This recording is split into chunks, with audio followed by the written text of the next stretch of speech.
En ese balance, la realidad fue muy distinta y todos creo que tomamos conciencia de lo que realmente significó esa locura por parte del gobierno militar de entonces, ¿no?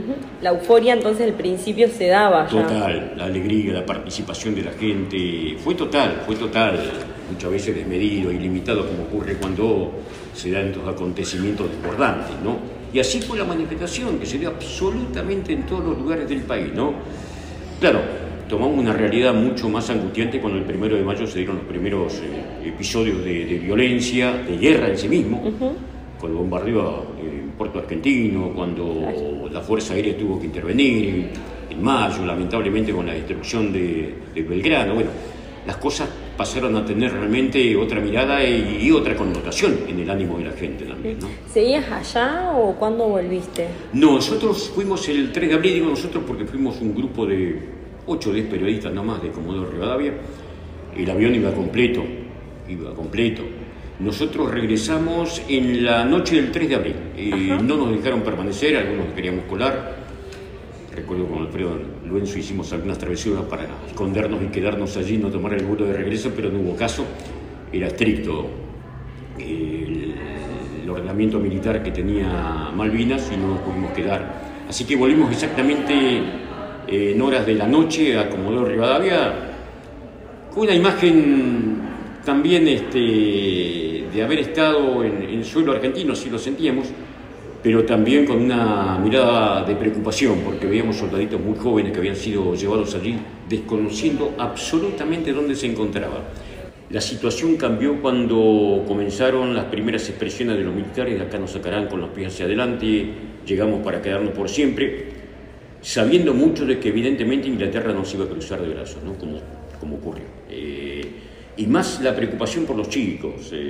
Yo no me puedo borrar la imagen de esos chicos en pelotones de 15, 20, con los que compartíamos alguna charlita, la alegría de los pibes, juventud. ¿Cuántos años tenías en ese momento vos? Yo tenía en ese momento 30 años, 32 años, claro. Exactamente. Y compartíamos ese momento, esas horitas con chicos de 18 o 20 años, claro.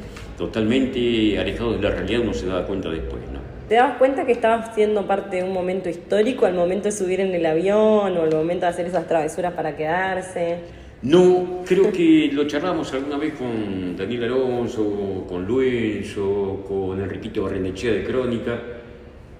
Subimos al avión primero con la alegría de haber conseguido un lugar, claro. Lo que era vivir realmente como periodista ese acontecimiento importante, ese momento, la gran noticia mundial, era la toma o el desembarco de tropas argentinas en Malvinas, y nosotros podíamos ser protagonistas a la hora de la cobertura, ¿no?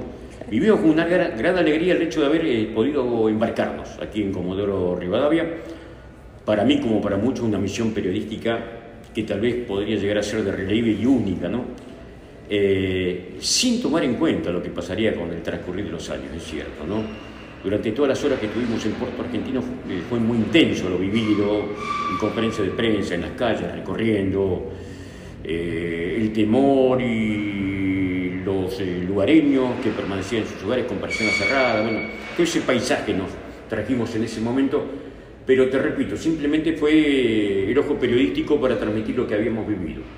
¿Subías al avión y te daba miedo o en ningún momento fue el miedo porque pensaban que ya era suelo argentino? En absoluto, porque teníamos la información también que las escaramuzas militares habían finalizado a media mañana, lamentablemente un salto de una persona fallecida, el capitán Giachino, pero que había quedado absolutamente dominado todo el operativo por las tropas argentinas, había asumido el mando un gobierno militar argentino y estaba todo el puerto argentino y las islas en tranquilidad absoluta, el mensaje que transmitía.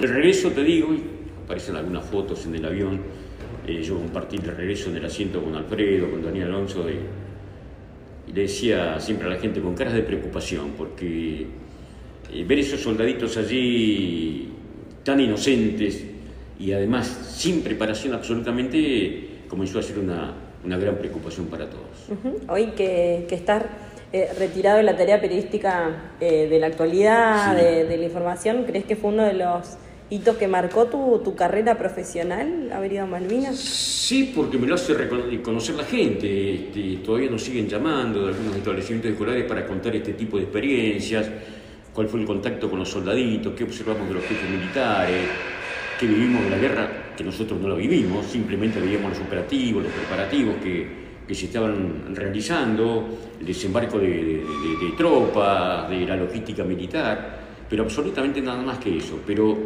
pasó a ser evidentemente, creo que en la historia personal, el hecho periodístico más trascendental, ¿no? Uno lo vive en este momento.